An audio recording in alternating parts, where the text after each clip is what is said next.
Miami, Miami, Miami, Miami, Miami, Miami, Miami, Miami, Miami, Miami. It feels like Miami.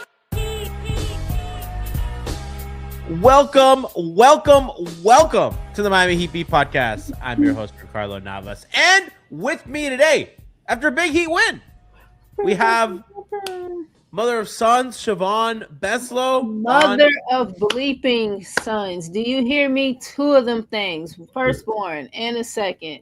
Love those guys. Incredible performance out of particularly the Unk and Sons lineup. We'll get into that later. Big fan of whatever that Always was. Always gotta have an uncle. I got an uncle. Uncle. Also joining us today, Kyle Scarlett. Happy holidays to both of my panelists. Welcome. Yeah, man. Like the win. Did not like how it came. I mean, the win, we'll take it. Just not a fan that Jokic was not on the floor. Yeah, I will start with that. Jokic, Denver had kind of rallied. They were, they had tied the game. They were down 12. They tied it at 63. Jokic tied it at 63 with the little floater. And he went down. It looked like a hyperextension of the leg, of the knee. Got stepped on by his own teammate. And Denver was already down Aaron Gordon and Christian Braun. Yeah. So, they were already thin. Jamal Murray's out there really holding it down. I read somewhere that he was the only regular starter left. Cam Johnson's also out. Johnson's also out. Yeah. So, I mean, Denver really had not a lot left. And then Miami in that second half absolutely beat the fucking brakes off of them, which, hey, man, I'm going to say one thing. I've given this team a lot of shit for underperforming against the Kings and the Mavericks. Good. You should beat the fucking brakes off a team without Jokic, without AG, without Cam Johnson. All the power wings. Yeah, literally, like, poor Jamal Murray out there. Right. Poor Jamal Murray fighting for his fucking life. What did he finish with? Because, I mean, he played, especially in that first half when Jokic was out there, he was playing really good. Jamal Murray finished with 26 and 11, so not too shiny. And then who's that fucking Spencer guy? He looks like a short Spencer Jones, Michael Porter Jr. and something else. Yeah, he does look like, and he stepped on Jokic. Look, and I saw bulky fucking impeach. Who is this? I saw a lot of people say, I can't just believe that Jokic's own teammate just gifted Shea the MVP. According to broadcast, Jaime's played against him 6 times in college. That Spencer character? Mm-hmm. Yeah. They must have both been at college for a while because Haime was there. Haime wasn't older. Haime was college unk. Well, he was a proper college graduate. Well, he went to Stanford, so he graduated in Spanish, that's for sure. Rest in peace to the Pac-12. Shout out to CM201, a regular fucking donor. Thank you for the super chat, GOAT. Says, yes, Jokic was out in the second half, but they played it well. Close with him playing. That was Heat November basketball from start to finish. I'm glad you brought that up. The vibes were very November-ish. Yeah. The vibes could not feel more November. And we'll get into that because Bond, that offense, it looked like itself again. And part of that is the shooting. Mm-hmm. Part of that is I think they've gotten a lot of their guys back. I think Pelle Larsson is a really important part to what they do. And we've talked about that, on previous shows. They got Bam back. They're playing the two bigs together. Wiggins is giving them something because Wiggins has moments where Wiggins really stalls the offense. But I think when he's hitting shots and when he's being aggressive and he's not ball stopping, he just really helps. Yeah. And Tyler's not here, which I don't like blaming Tyler for everything. I think that's popular, but yeah, he's one fewer guy that needs the ball, and there's more kind of motion, and Jaquez has kind of refound form, and Jovic has refound form, and they put together a couple wins against some opponents. Today would have been impressive, if they beat him with Jokic, but Bond, that something's clicking with them again. I don't know if it's easy schedule or what, but something feels good. Yeah. I thought that they responded to the way that they were defended tonight well. All throughout. What you said about Jaime finding form, especially as a playmaker, I think was huge for them tonight. You talk about the November vibe feeling back. A lot of that felt like, Norm got off to the start that he got off to, and that's not atypical for him at all. But he has had, a couple of games here and there, a couple of spot drives, what have you. Belt to ass victory against Denver is so good. Yes, it is. Taekwondo and Coke Ninjas.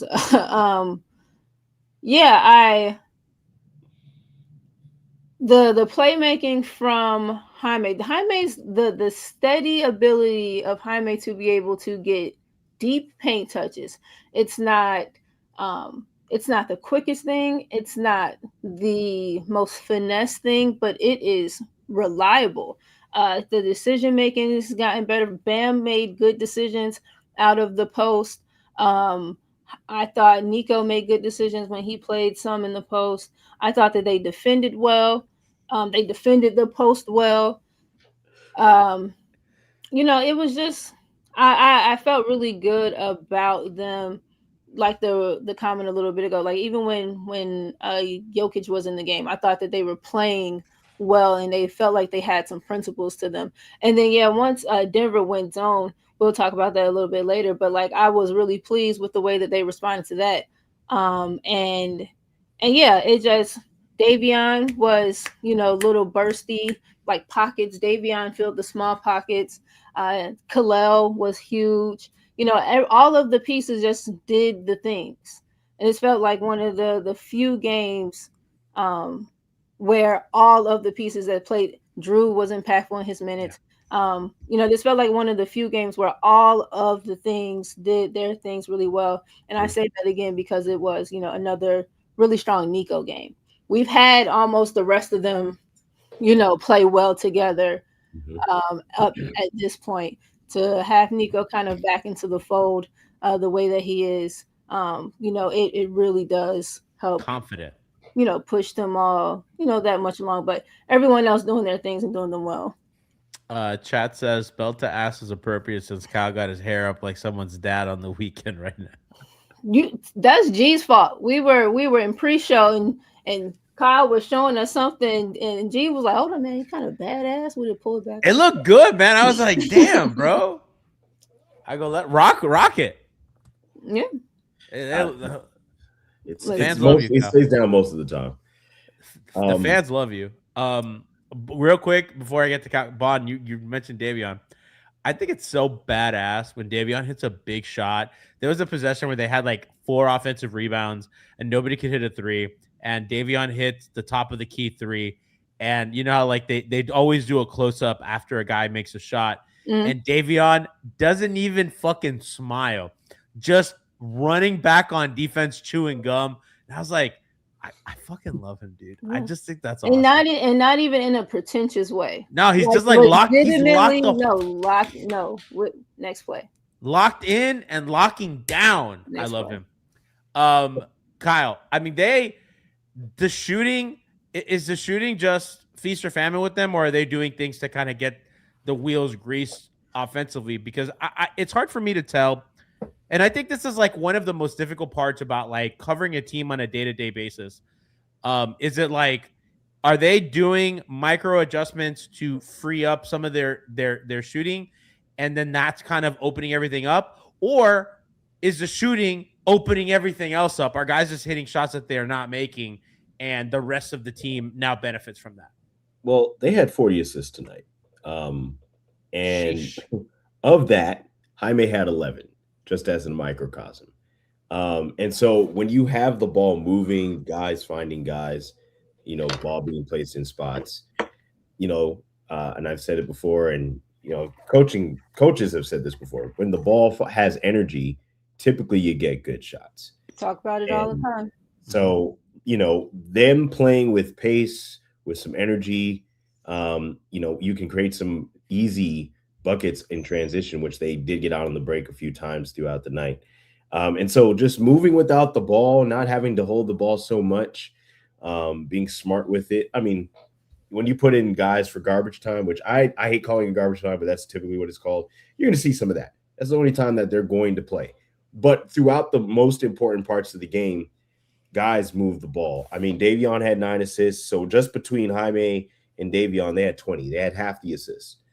So you have two guys who primarily make decisions with the ball. I think Jaime's process, to Bond's point, has been much crisper at finding guys. He does use the ability of him having touch around that. I think Karate talked about it, 6 to 10 feet of being able to put the ball in the basket around that area does create some threat. And so somebody can cut, because he did bring 2 to the paint a few times. So some of that, and we talked about Pella, who I think got injured. I hope it's not for a very long time. But his cutting, just out of that, his natural ability of cutting does create movement, because it forces the next guy to move around and not sit on where their spot is. And so some of that is just intangibles, as Spo talked about the other night. His movement gets other guys to move. And I think with, I don't know if we'll segue to the zone here, but a lot of that moving of the zone, typically you shoot the ball to kind of get the zone loosened up. Kind of what they did tonight was, yes, some shooting, but I think some of it was also cutting in seams inside the zone to kind of make quick decisions with the ball on cuts. So, I'm sure you have a play with Wiggins where he cuts. Pella has a cut where he goes underneath the back. He doesn't make the shot, but he's there for the pass. So some of that movement can get the energy going, and they played really scrappy defense, which was important. And especially if you consider if Jokic had continued to play, he had 21, 7, 8. I had tweeted he was on pace. It was one of those nights where he was going to get 17 assists. Yeah, no problem. Yeah, it was no issue that good. Getting to that point. But I think that they did a good job of countering and being smart with the ball, which they didn't turn the ball over a lot tonight, which is another big reason they won this game.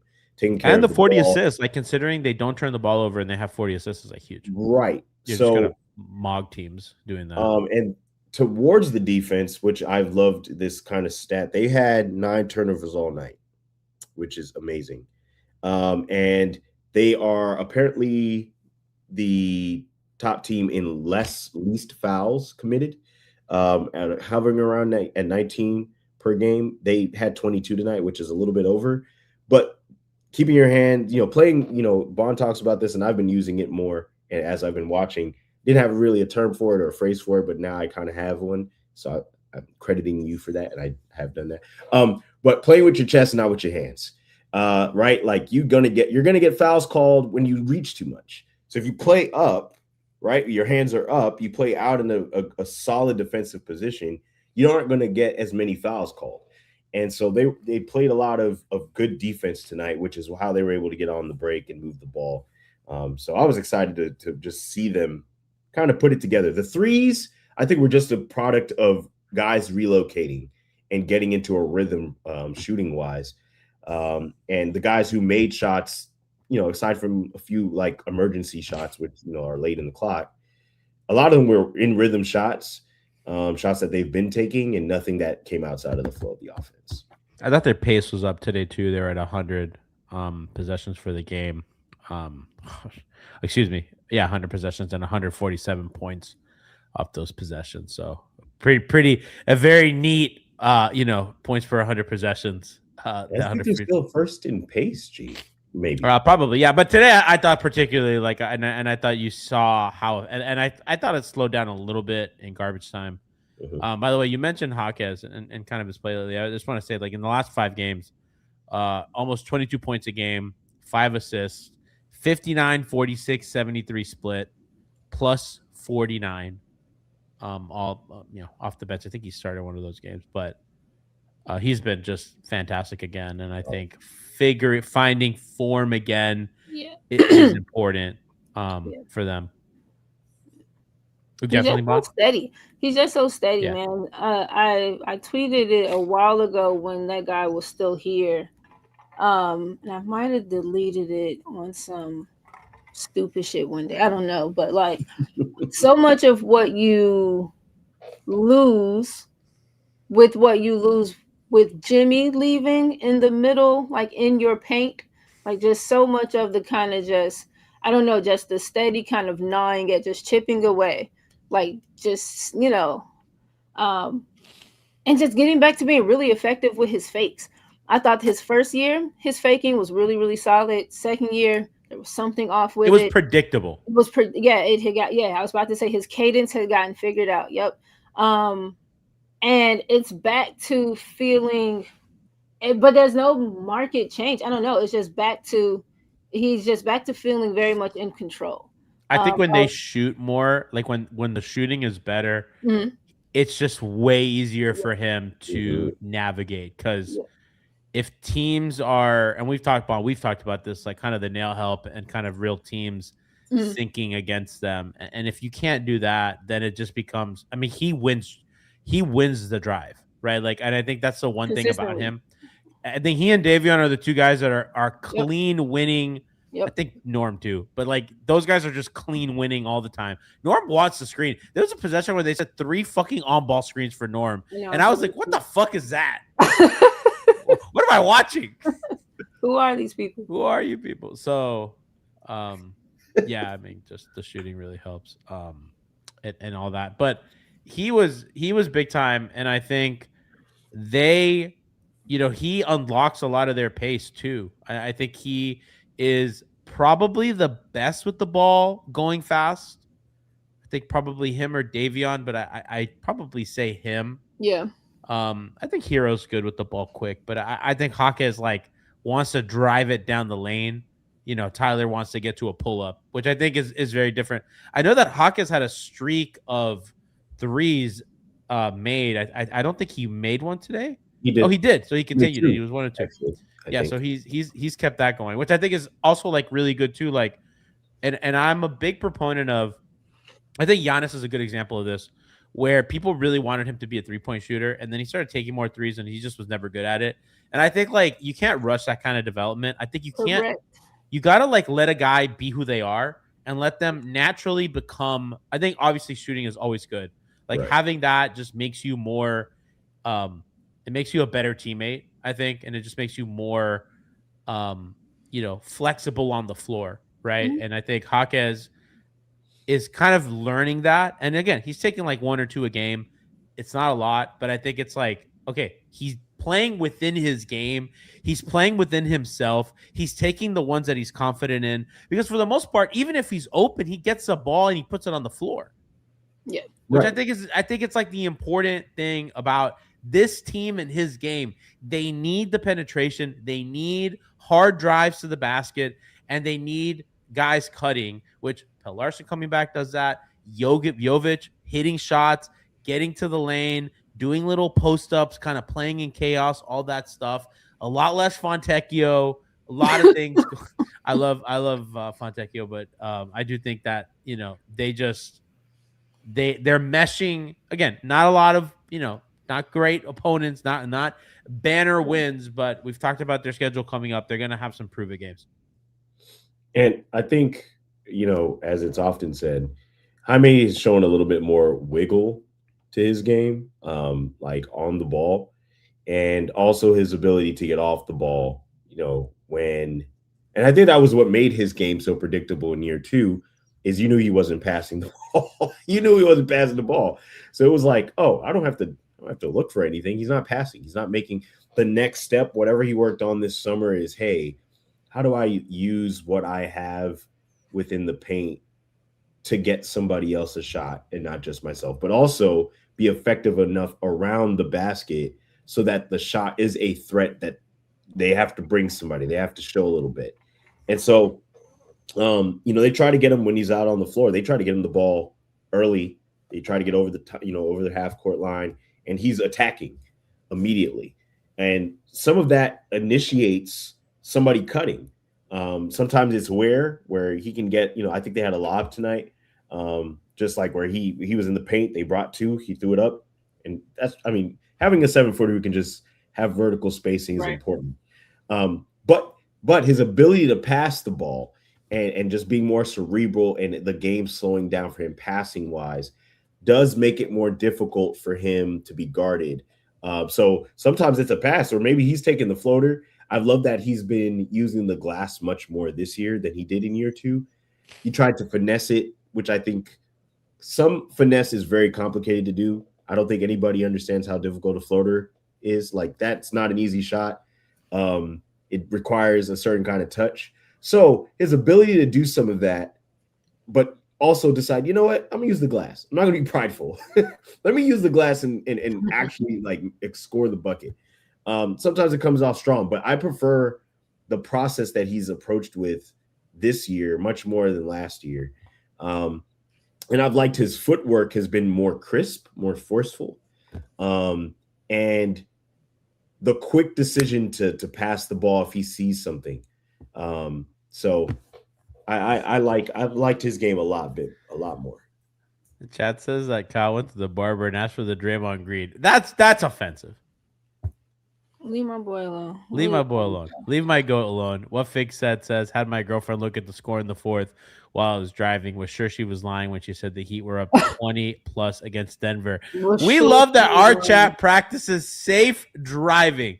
That's right. We do not want you to watch and drive. We here at Miami Heat, we do not condone, endorse, nor proliferate. Well said, my friend. Well said. We safety first. Shout out to what Fix said. Shout out to what Fix said's girlfriend for keeping you safe. Chat says, Kyle, any hate is real envy. I mean, you know what? My wife would the agree. truth. The truth. Speaking of the truth, something that was very true tonight was Miami's success against Denver's zone. Siobhan, I thought Denver tried it and Miami absolutely fucking shredded it to the point that Denver said, okay, never mind.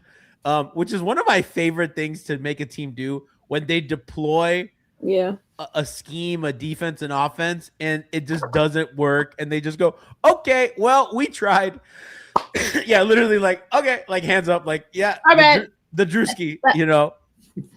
Hawkins had a really funny moment, which we don't have the clip, which I'm upset about.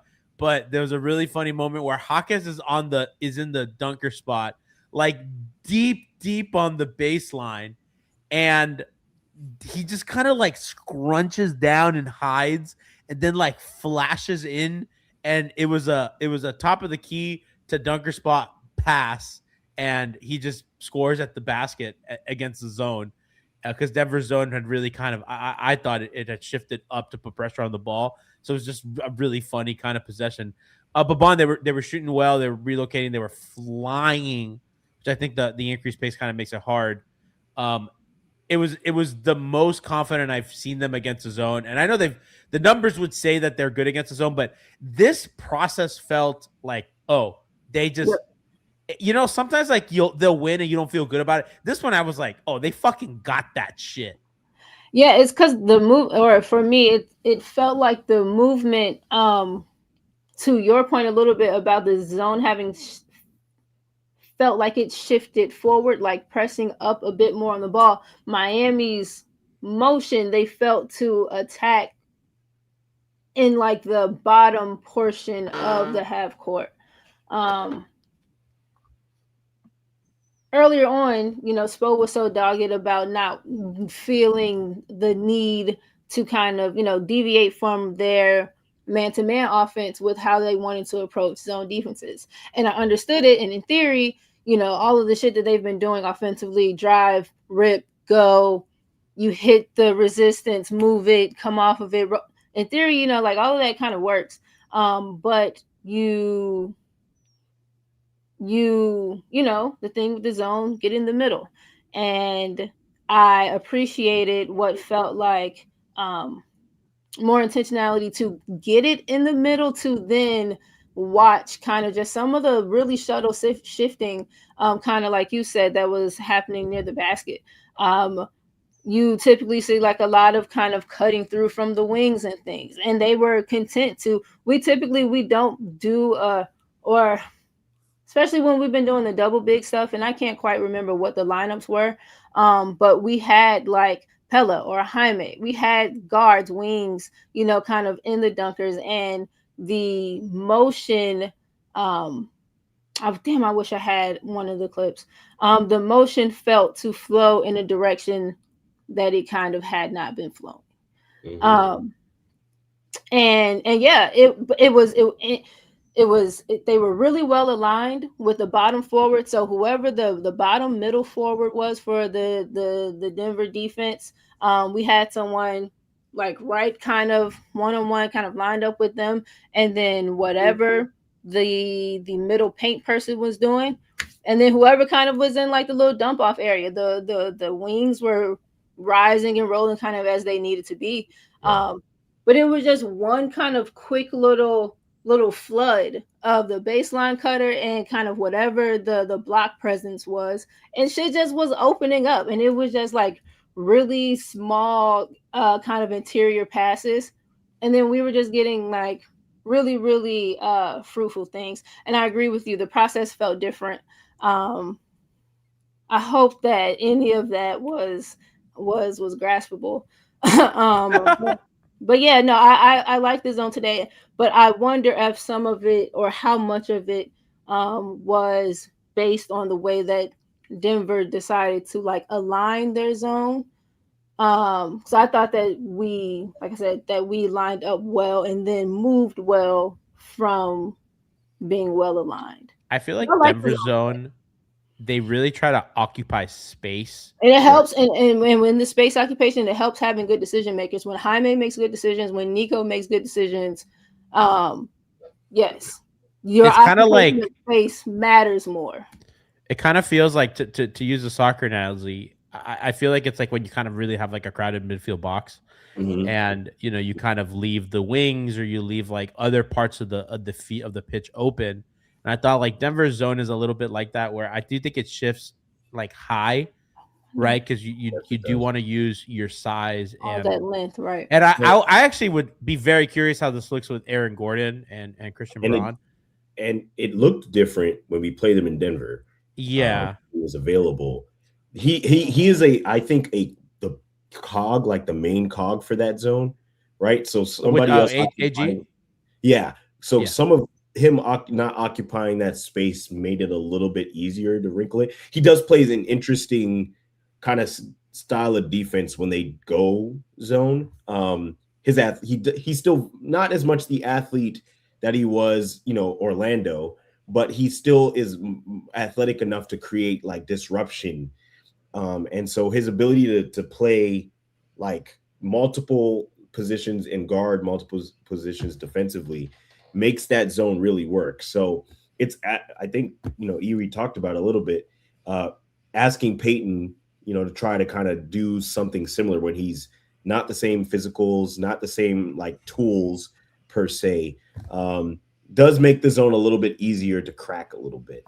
But the game we lost by 10 in Denver, he was active all through that. I think he had a few steals in that zone, and it made it really difficult to make a comeback. So these guys are like really big, and they have really like long reach, and I think they hold like area well. Like they hold space. Like, and I think that's like what Jokic does the best as a defender. Yes. Even in drop, I think Jokic as just a big motherfucker really just kind of holds space well. And I think it's we don't have the clip of Ware trying to get a lob and Jokic just kind of like stands in the space he's trying to get. Oh, I actually do have it, and I actually just screenshot it because Bam irritated me because I need this to actually be I actually need it to be a behind the back dump off. Which one is it? Is it the? It's Khalil. Yeah. Khalil Un. Yeah, so we have that possession. This cracked so me yeah, up. in semi transition, they match back up into a zone, but just kind of getting back, in transition wise. Yeah, look, Khalil has his inside seal on not Aaron Gordon. This is what I was just saying. Bam, this has to be like a quick little like like one of those toward the baseline. But yeah, to your point, Kyle, what were you saying about Jokic right here? Well, right here, the space and it doesn't. Most people will say that Jokic isn't a good defender. I actually strongly disagree with that. He's not defensively sound. He's not an elite defender. Right. You're not getting shot blocking, like premier shot blocking. He's not a playmaker on defense. Right. But what he does do is he positions himself in the most inconvenient spot defensively for the offensive team.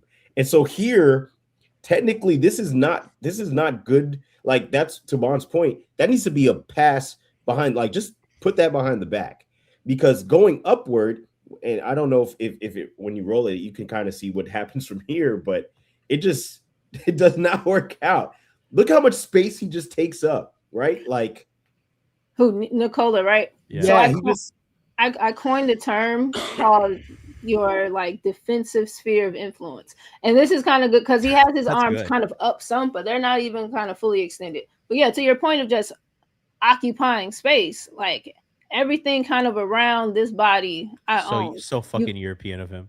You've gotta pass around the clouds of my extremities. And that's partly like, but this was really sturdy. I clipped this because this was a fucking great Bam move.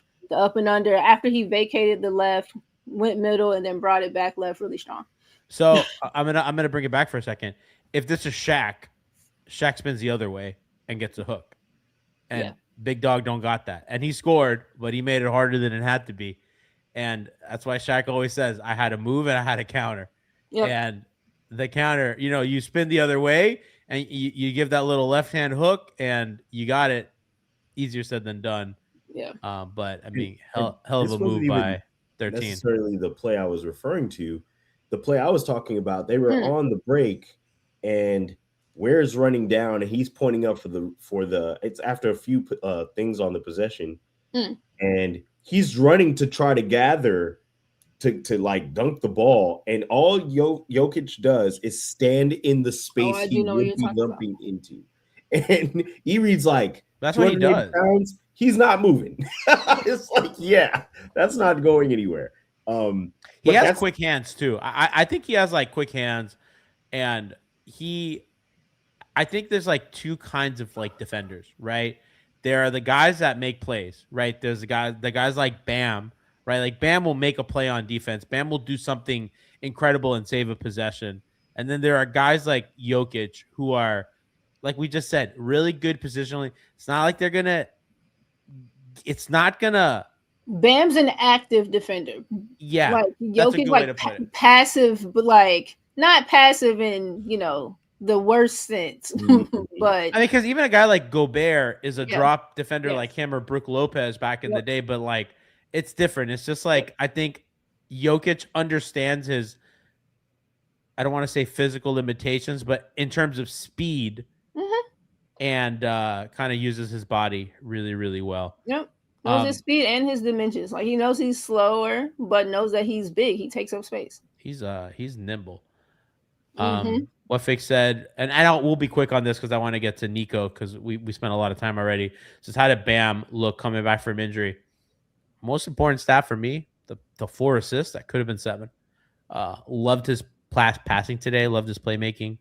I think he's at his best when he's flying and flinging the ball around defensively. He is, we'll talk about. We can talk about. We can kind of use this to springboard and defensively, and then we close with Nico.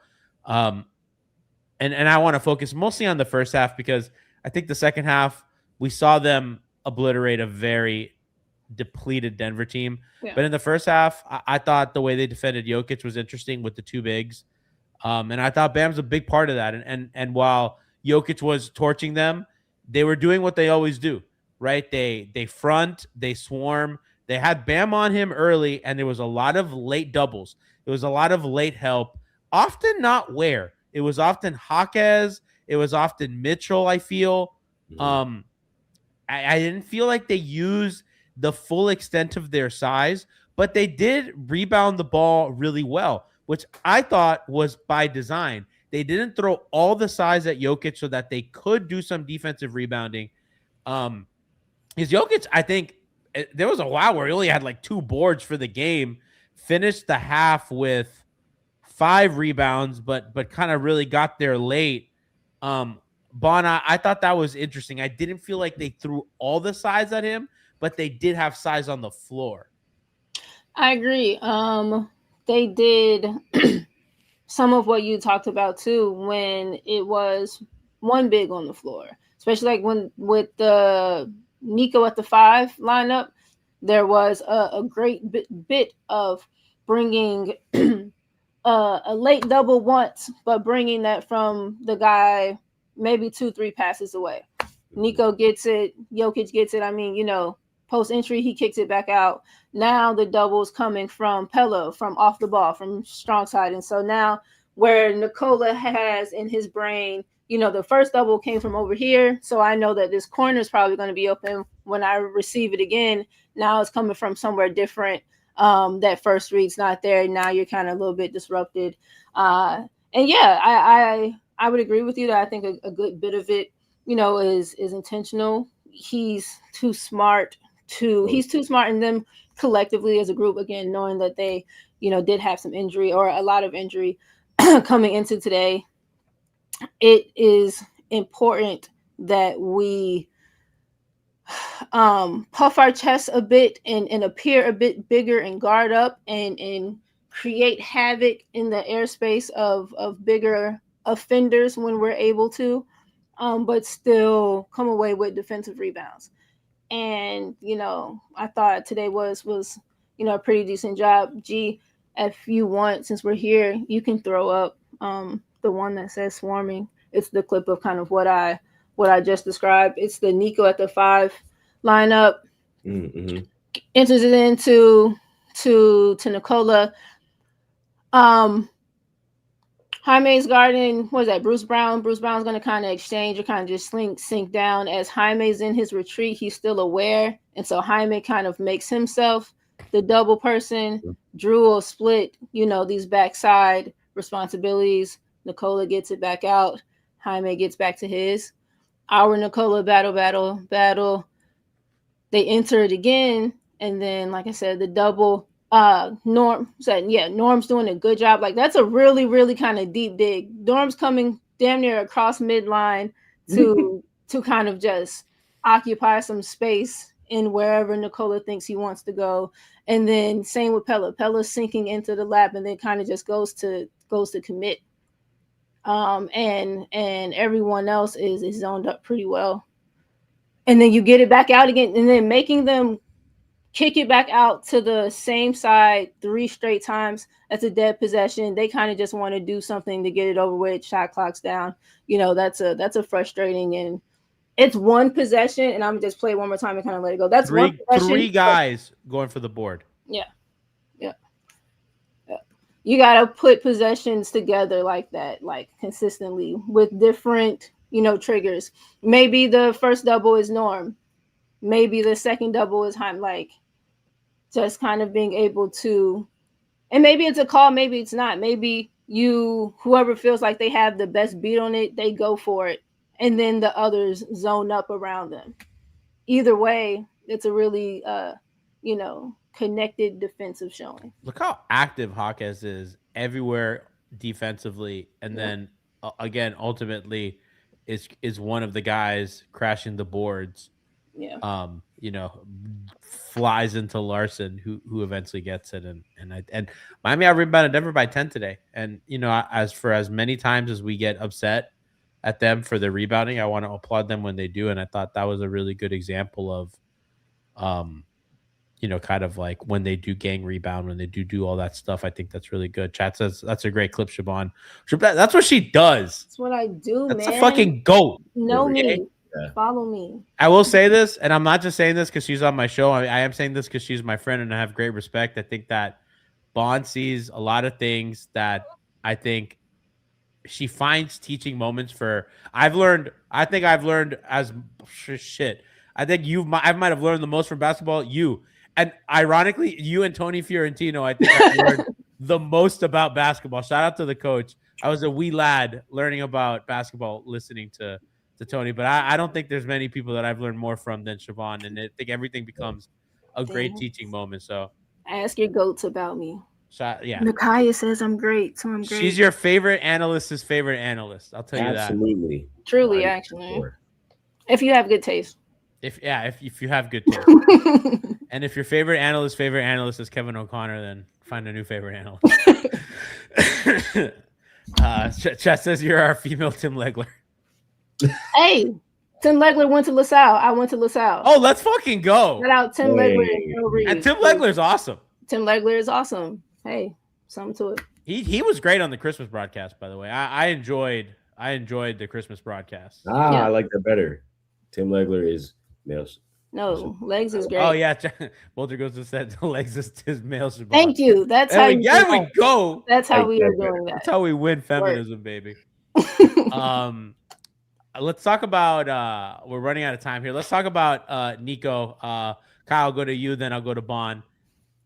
He is building some confidence. He's building a resume. That young man, I think it was Chef Trilly that says he went from one of the worst players in the league to breaking his elbow to prime Dirk. And the confidence by which this young man is playing. Swings, we've got to relax. That's a journey that Nico's taken us this season. Sure. It's Can we crazy. let it breathe? Can we let it breathe? To Bond's point, can we let it breathe? Let it breathe. I'm not 22 points in 25 minutes, 4 rebounds, 5 assists, 7 for 12 from the field, 5 for 8 from 3. Got to the line 3 times, 0 turnovers, a plus 24. Absolutely sensational. This is an old movie reference. Somebody talked about the elbow fixing his jump shot. This reminds me.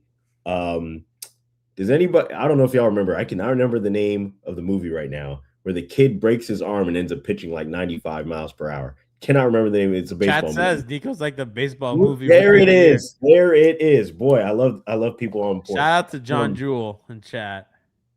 And so, I've liked his confidence more. I've liked just his pace.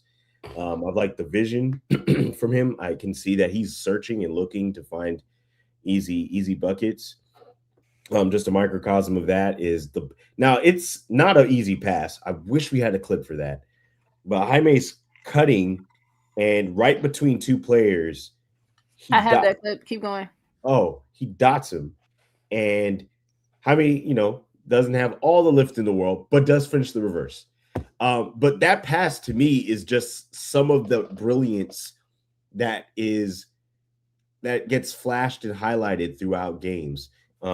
And I just think it's about building good days, as Spo likes to coin, building good days, building good habits, building confidence, and just being able to showcase some of that out on the floor. And so he's playing, Karate talks about it. Play at 6'10". You're 6'10", 6'11". Play with size. You're out there. You have a skill set could be used by any team. And I think him being able to do some of that, him to come off the break and kind of create opportunities for other players, whether it's a direct assist or it's a hockey assist where it's the next guy, and just being smart with the basketball. He didn't have the turnovers, not playing too rushed. I think, if Frankie was here, he would be happy to talk about him slowing down a little bit and not being so rushed into getting to his spots. And so he's played smarter. I think the jump shot has looked smoother. The release he's gotten some lift on his release. And the shot looks confident. He takes this, it's weird. It's not that he can't take set shots, but he seems to be in more of a rhythm when he takes them almost off of movement. And it's almost like a quick set into the jump, like it's right into shooting the ball more than when he takes a set shot. It seems to be a little hard against the rim. I really don't know what that is about his shot mechanics, but it seems like he plays, he shoots the ball really, really well when he's moving without the ball. And if he has to set up into it, it comes off of movement directly. So I've liked his process a lot better. And just him being more confident with each game. I'm excited to see him continue to build. Again, he's only 22. I don't know what's wrong with people. Just let him grow into who he's supposed to be. whatever that is, I think he's in the right space to grow and spread out what his role is going to look like overall in the future. And I'm excited to see what he continues to put together. Quick shout out to Pull Up from 40 for the tier 1 sub. They've been for 20 months. Appreciate y'all. Love to see it. Listen, I love looking at Twitch chat and I see a bunch of fucking subs. That's what I like to see. That's what I like to see. Okay, I log on here. YouTube is super chatting. Shout out to CM 200.1. I've seen Twitch chat, subscribing. Shout out to Pull Up for 40. I love what I'm seeing. This is a holiday spirit. We're entering 2026. This is what I like to see. I'm about to start putting my Cash App in the chat. That's what I'm saying. Keep the lights on, people. We love you, and it really keeps us going. It keeps us going all the time, and we appreciate you guys for doing it. Chad is reminding Kyle that the movie's called Rookie of the Year. Yeah. D Sizzle said, and I know that somebody else reminded in the chat earlier. Moving back to Jovic, Bond, Norman Powell said, "This is hot off the press. Brady Hawk is live at the scene." Shout out Brady. And Brady said, "I asked Norman about Jovic's recent spark, and Norm said, I always stay on him and tell him, you're 6'10". Go be 6'10". Yeah. Facts. Yeah. So true, bestie. The problem with him being 6'10" and playing the way he wanted to play before was his balance for me. He's gotten was his what? Balance. Okay.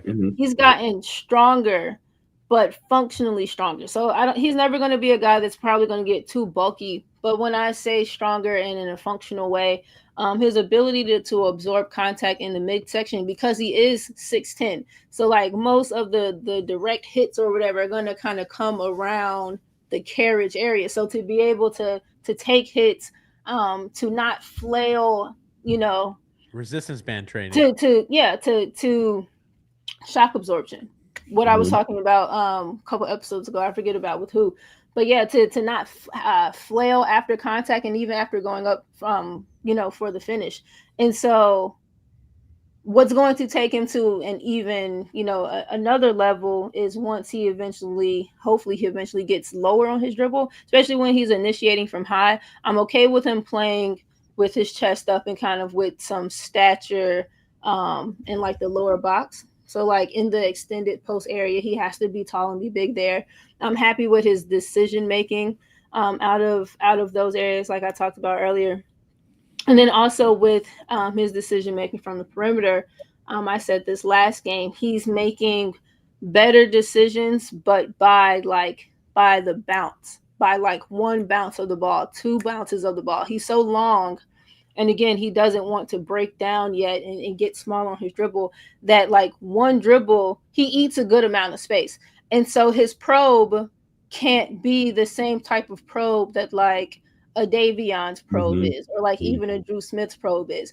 And over probing and over dribbling for him gets him in too much of a raised position. Now I'm off balance. Now it's shorter guys kind of crowding my space. Now I don't have a good base from which to make passes. Now I'm feeling insecure in my taking off space to try to finish. So I think for me, it's just been his central column being like evidently stronger to me in the way that he moves, really, really kind of unlocking a lot of what I think has been, these last few games of success or whatever. To the jump shot, I think he's still like pulling. He's still snatching his follow through a little bit for me, especially like when he's hit a couple and he's feeling like a little heat checky. He's like really quick to pull it back. Some of that is energetic. Some of that is kind of like knowing that maybe he's got like a little too much on it and trying to like out of the ethers pull some of it off of it. To your point about the motion shooting too, I've noticed like when his standstill shooting, he pushes a lot. Like it's a lot of arm, and so I think that maybe might contribute to a lot of like the back rim finishes versus like off of motion, the threat of someone closing out and having to give it some arc having to give it some finesse. So I'm really happy to see him piece it together.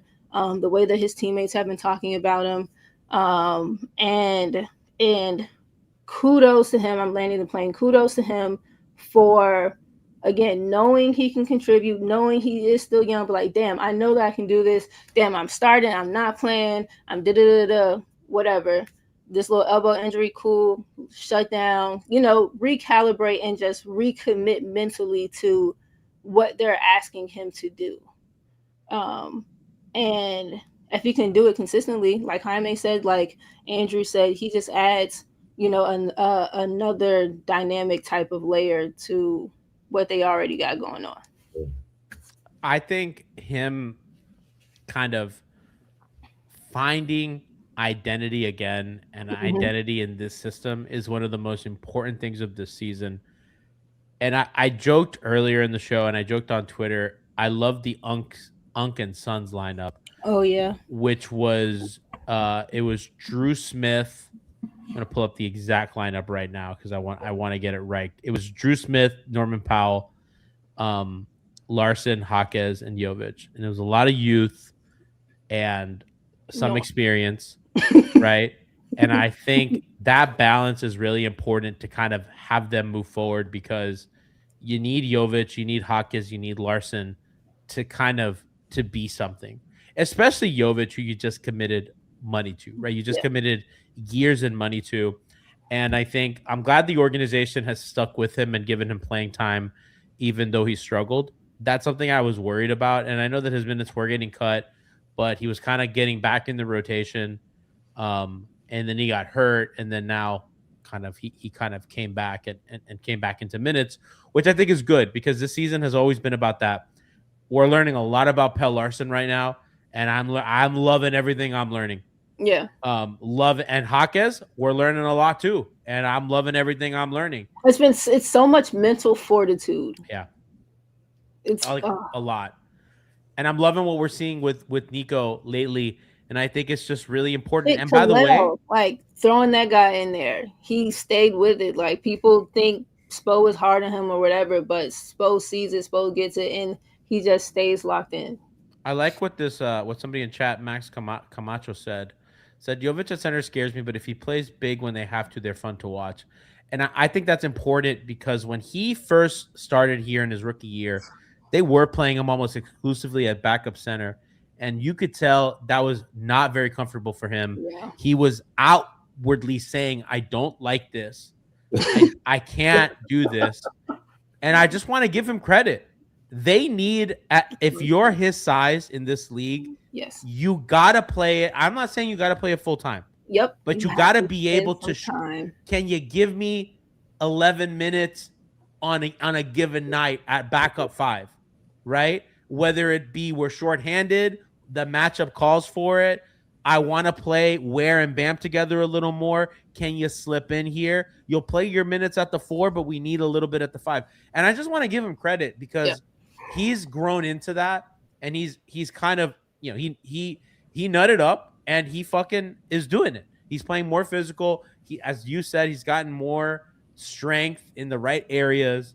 And I want to give him his flowers because and the other day, Bond, we said, I don't think he had a good shooting night, but we said we fucking love everything he's doing on the floor. Yeah. It was a great floor game. Everything's making sense. And war game. Yeah. And we're like, he's gonna put the rest together. Yep. He's gonna put the rest together. So yeah, I'm just really happy about him. Real quick, can you throw this last one up? This is one that Kyle was talking about, the double wing clearance. To the point about the floor game. I really like this because to your point earlier about like, are they making micro adjustments or is shit kind of just happening? There are some micro adjustments that I could maybe get into at a later date, but like this kind of double clear out from the 45 and then that fake baseline cutter in the corner, that was fun. That might just be set specific. Anywho, that happens. Jaime, right back door, Nico from the wing, and this is just a dime. Like I just That's a great pass, man. So look at that. Look at the by the time the ball gets to Jaime, how tight a window that is with the two defenders converging. Oh, And The Vaughn, balls to know that you can. you know what else I love about this action? What? Guy in the dunker spot, ready. You know, like he moved out of the way, but I mean that's also a pass that was there. If Jaime got pushed baseline or whatever, like one thing I do like about Spo's offenses is that Right there. Yep. there's options. Yep. That pass is there. Yep. You know, I think if that's Bam or Ware, is that Wiggins under there? Mm-hmm. Yeah, like if that's Bam or Ware, I think it's a I mean, but Jaime got a layup, but you love to see it. You love to see the playmaking. I love my biggest thing with players. I like players. I think the best teams in history have 5 guys who can pass. yes. I think it's like one of the most important things. I think 5 guys who can pass and 5 guys who can dribble. That's why I love the 2019 Raptors, Spurs. I wouldn't even say that those Spurs teams, all those guys could dribble, but those motherfuckers could shoot and they could pass. Yeah. But like, I think you need guys like that's why I think we're so high on a guy like Jovic, because we see the potential with the size, the passing is there, right? The shooting, you could see like there are the bones of a really good shooter at his size, a really kind of decent ball handler at his size. Like, it's tantalizing. You know, you can't blame us for falling in love. Sometimes, listen, we fall in love with Justice Winslow, and sometimes we, it happens. But there's a lot. I have one more clip. Oh, I'm taking you out.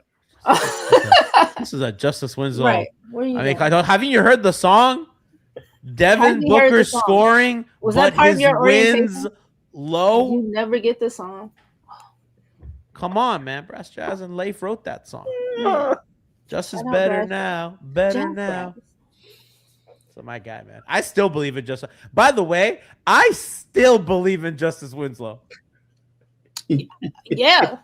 I still yeah. I think the Ringer did like this thing, this like AA meeting for guys who still believe in NBA, like NBA players who have like the boat has long left on them. That's so fun. And I'm like, that's me and Justice Winslow. Like, I to this day will be like, nah, man, you just get him in the right system.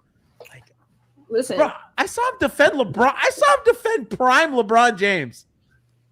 I'm never down on anybody for too long. I still believe in Ben Simmons. So like, I'm out on Ben. That's fine. Did you see the clip where Ben Simmons had to throw a fish back? Oh my God, yes. And that was almost where I dropped him completely. I'm like, all right, I can't keep but I was like, oof. Yeah. How did he post that? He needs better friends, bro. He needs a homie to be like, dog, I wouldn't. I'd cut it. I'd just cut the video early. Nah, bro. Lean into it. Post it. Lean in. No, someone's fucking with him, man. Someone's fucking with him. Chat says I still believe in Bones Highland. He's got a little too much crackhead. There's like a scale. Everybody has a guy, Bond. Everybody has a guy. Yeah. Who's your guy? Me? Oh, I have so many. You know, I have like a bunch.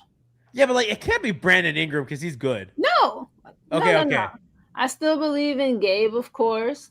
That was kind of weird because he was good and he's just kind of bad now. But then I don't know. I'm gonna come up with a list. Okay, that's actually a good one because Justice was good. And then Kyle, is there a guy that you believe in but you shouldn't? That's hard because you believe in the joke should have been Bam. You had it right. Tiff would not like this, but I actually believe in LaMelo Ball. And I know I shouldn't. Oh, I shouldn't. Ew, brother. Ew. That's so young of you. Oh, but the passing from him, like the natural wanting to pass the ball, is I guess the part of me that like I suppose I recoiled. I was like who can say? And I was like, oh God. I wish. Be serious. Oh my God. You could have said I thought you were gonna go Wiggins or Bam for the joke. That is so funny. I never stopped believing in them. So, I love that. I have one more play. Just so we want to get through all of them, and then we'll kind of leave on this. a little disorganized today, the show. But hey, big win. We had a lot to talk about. I should have probably done this with the Jaime segment, but one of the last thing is Bond, Kyle. I feel like this is a little bit of a new wrinkle on offense for them, which I thought was interesting. And this was late in the first half where Miami has a ball handler on the strong side, and it's the only person there. Larson is on the strong wing, and he's gonna cut baseline, and Hawkins is gonna come in on that side, on the left side, as the only player occupying the floor, and Miami has all four other guys on the weak side. And what happens is that Wiggins, there's a lot of movement, and Wiggins is gonna flash in the middle, and Hawkins is gonna make a move and get him the ball, and they're gonna get a shot at the basket. And I think that little wrinkle, I have not seen this. That was new. That's a great cut. Larson then cuts back the other way, brings his man the other way. And I just was like, that's quirky. That's fun. I'm into that. And you know what? I think the interesting thing about the wrinkle is if Wiggins doesn't have it, Pell's right there, right? Yeah, because he cuts the other way again. And if he misses, Pell's in great offensive rebound position as well. It's pause it right there. It's Pell being behind. What's that? Timmy, Yeah. who is the person guarding him. And you're right. It did feel a little bit new. It's some of kind of what they did in their little zone thingish too. But yeah, it's never the whole other four on the other side, which then kind of stacks the lower corner to three. It's always like two, and then there's a left corner, there is a left wing, there is someone for Jaime to like turn around and pass back out to. So yeah, I'm with you. This time it was really small, but it was really effective, huh? They used to do it the other way, where they would have like four guys on the strong side of the ball, and then one guy on the weak side, and then that guy on the weak side would cut, and then they would do some sort of fucking DHO action, and then Bam would roll into the space. But it was like they would do that on the side of the ball, not like the one guy, and like they do empty corner stuff, for sure. But they don't start the possession empty corner. Right, they have like like they do something and then empty the corner. Yeah, which is what I thought was that wing in the like beneath the basket. And they don't do that with a guard. They do that with Bam, or they did it with Jimmy. And how they would do it with Jimmy is they would get a guard to screen him and get a switch. So it would be like he would do that shit to Derek White a lot in the playoffs, or Trae Young, or whatever small guard the other team had, and then Miami would have Duncan Robinson and Bam or Kevin Love or whoever on the weak side, and they'd have So I thought that was an interesting wrinkle, and I believe that was Denver zone if I remember. But that's what we got today. Appreciate chat for rocking with us. Last show of 2025. What a year it's been! Oh my God! Shout out to my beautiful team. Frankie comes back this week. Frankie was on vacation. We miss Frankie around here. Shout out to Frankie. I know Lou's coming back. Lou took a little time off. Shout out to Lou. He didn't go nowhere. People keep asking. He's around. He's coming back. And yeah, man. Shout out to everybody who's made this year so great. Another, to my friends here, my colleagues, my friends, my family here at Miami Heat Beat. Thank you guys. Kyle, Bon, Tiff, Alf, Brass, Kay, Omar, Jalen, Caroline, Brian, Chris, Christian, Nikias, Alex Solana, Alex Toledo. It takes a village to do this, and we have switched the new people. Shout out the new production team. Shout out to new production team. You guys have been great this year. Holy shit.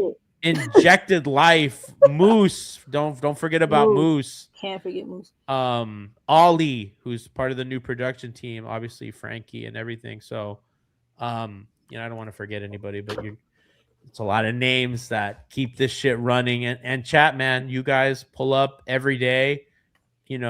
hundreds of viewers sometimes, and that means a lot to us that, you know, we sit here and have fun with you guys. And thank you for another year. You know, appreciate everything, appreciate my colleagues and everything.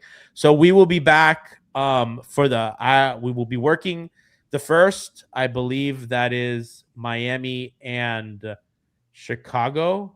Yep. Or is it Minnesota? It's Chicago. It's Chicago, yeah. So a Bulls team in duress. No, it's Detroit. It's Detroit the first. It's Detroit. Boy. Big game. Detroit, right? Big game. Yeah. Big game against Detroit. So Frankie and I got you covered. And yeah, and then we got Minnesota after that on Saturday, which we will also cover. So appreciate you guys. Have a very safe, happy New Year, especially if you're in Miami. Be safe. Take the train. You know, the train runs late, you know, so make sure don't drive. Don't go do crazy stuff out here. It's Miami. But have fun. We love you guys, and looking forward to another year of Heat basketball and Miami Heat beat with my folks. The great lock-in of 2026. Meet me there. Let's go.